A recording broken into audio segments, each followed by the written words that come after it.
حضرت حزیر علیہ السلام کو بھی اللہ کا بیٹا کہتے تھے، شرک کرتے تھے نا، تو کہا جا رہا ہے وہ ایمان اس لیے نہیں لا رہے کیونکہ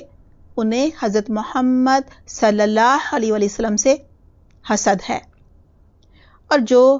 حسد کرتا ہے اس کو غصہ بھی تو آتا ہے نا، لہٰذا وہ کیا کرتے تھے، یعنی ان کی ساری کوششیں یہی ہوتی تھیں کہ جو ایمان لے آئے ہیں انہیں دوبارہ کافر بنا دیں۔ اسی لیے کہا جا رہا ہے کہ وہ کیا چاہتے ہیں،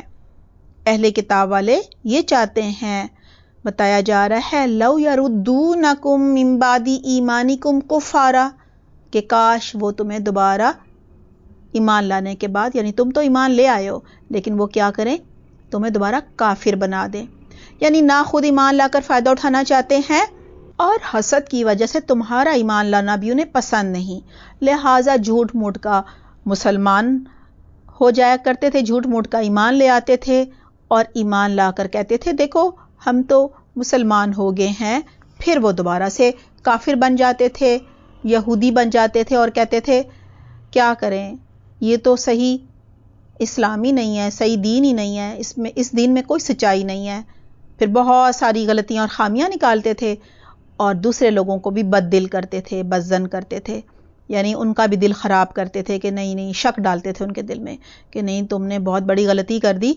مسلمان ہو کر دوبارہ سے تم مرتد ہو جاؤ، مرتد کا مطلب یہ ہوتا ہے کہ دوبارہ سے تم کافر بن جاؤ، مشرک بن جاؤ، یہودی بن جاؤ، عیسائی بن جاؤ،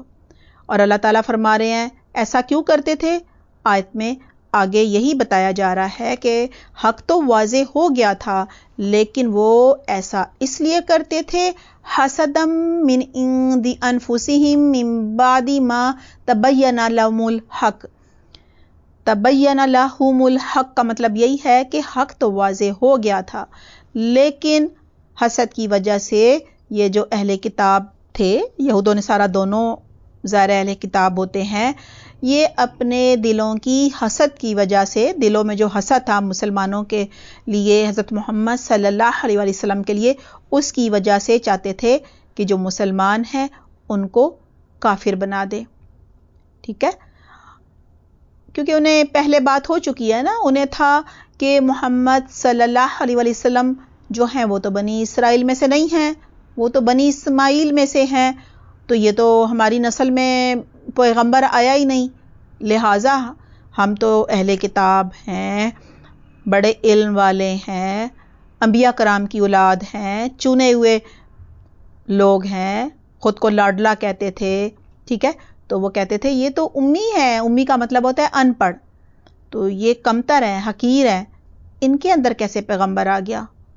اور اگر ان کے اندر آنا ہی تھا تو کسی سردار پر ہی آ جاتا، یہ غریب یتیم حضرت محمد صلی اللہ علیہ وسلم پر کیوں آ گیا، لہٰذا ہم تو کسی صورت ایمان نہیں لائیں گے، اس حسد کی وجہ سے خود بھی ایمان نہیں لا رہے تھے اور دوسروں کو بھی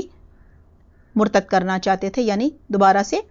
کافر بنانا چاہتے تھے۔ اب اللہ سبحانہ تعالیٰ فرما رہے ہیں کہ جب کوئی تم سے حسد کرے، تمہاری تمام کوششوں کے باوجود ایمان نہ لائے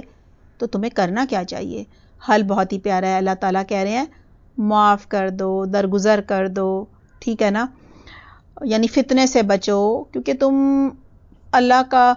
آپ صلی اللہ علیہ وسلم سے سب سے پہلے کہا جا رہا ہے، پھر تمام مسلمانوں سے کہا جا رہا ہے، پھر قیامت تک کے جو مسلمان ہیں ان سے کہا جا رہا ہے کہ اگر تم اللہ کا دین پھیلا رہے ہو، دعوت دین دے رہے ہو، توحید کی دعوت دے رہے ہو،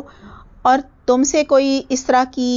طرح حسد کرے، تمہاری مخالفت کرے، تم سے دشمنی کرے، تمہیں طرح طرح کے مسئلوں میں الجھائے، تو کیا کرو، نہیں، ان مسئلوں میں نہ پڑو، فاعفو واصفحو، انہیں معاف کر دو، درگزر کر دو، ٹھیک ہے، یعنی ان کے ساتھ نہ الجھو، وقت ضائع ہوگا، انرجی، طاقت ضائع ہوگی، وہی ساری صلاحیتیں جو طاقتیں تم نے دین سیکھنے اور سکھانے میں لگانی تھی وہ ان سے بحث و مباحثے میں لگا دو گے، لہٰذا ان کی طرف سے اپنی نظریں بچاؤ، یعنی کہ ان کے بارے میں نہ سوچو، انہیں درگزر کر دو، ٹھیک ہے نا، معاف کر دو، کب تک، حتی یاتی اللہ بامرہ، جب تک کہ اللہ اپنا فیصلہ نہ لے آئے. اپنے فیصلے سے کیا مراد ہے کہ اسلام کی قوت جو ہے وہ نہ بڑھ جائے، جب تک اسلام مضبوط نہ ہو جائے، اسلام غلبہ نہ پا جائے.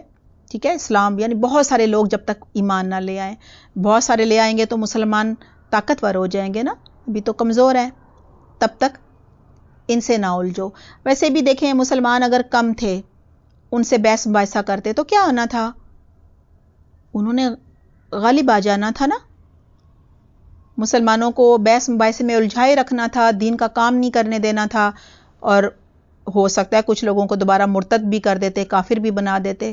تو کس کا نقصان ہونا تھا؟ مسلمانوں کا. اس لیے اللہ تعالیٰ کہہ رہے ہیں کہ بس تم اپنی ساری توجہ دین پھیلانے میں لگاؤ. ٹھیک ہے، اللہ تعالیٰ کے فیصلے کا انتظار کرو، اللہ کی مدد آئے گی. اللہ اسلام کو طاقت دے گا، قوت دے گا، غلبہ دے گا. ٹھیک ہے، طاقت اسی طرح آئے گی نا جب زیادہ لوگ ایمان لے آئیں گے. پھر اللہ تعالیٰ فرما رہے ہیں ان اللہ علی کل شیء قدیر، بے شک اللہ ہر چیز پر قدرت رکھتا ہے. یعنی اللہ سبحانہ تعالیٰ کے لیے تو کچھ بھی کرنا مشکل نہیں نا. اللہ تعالیٰ ہر کام کرنے پر قادر ہے. بس اللہ پر بھروسہ کرو، اللہ پر توکل کرو. ٹھیک ہے نا. لہٰذا یہ جو فتنے کر رہے ہیں، جو تمہیں بحث و مباحثے میں الجھا رہے ہیں، تو اللہ تعالیٰ کہہ رہے ہیں کہ یہ جو اندرونی مخالفتیں ہیں انہیں درگزر کرو. پہلے جو بیرونی مخالفتیں ہیں نا انہیں دور کرو. ٹھیک ہے، وہ یعنی یہ جو حاسد ہیں، جو حسد کر رہے ہیں، ان سے اعراض برتو. اعراض برتو کا مطلب ہے ان سے کنارہ کشی اختیار کر لو، ان کے ساتھ لڑائی جھگڑا نہ کرو، انہیں معاف کر دو، درگزر کرو. ٹھیک ہے، اللہ تعالیٰ ہمیں بھی بہترین توفیق عطا فرمائے، ہمیں توحید کی دعوت دینے کی حکمت سکھا دے، اپنے دین کی خدمت کے لیے چن لے. آمین اللہم آمین. بچوں اپنا بہت خیال رکھیے گا. سبحانک اللہم و بحمدک، نشہد لا الہ الا انت، نستغفرک و نتوب الیک. والسلام علیکم ورحمۃ اللہ وبرکاتہ.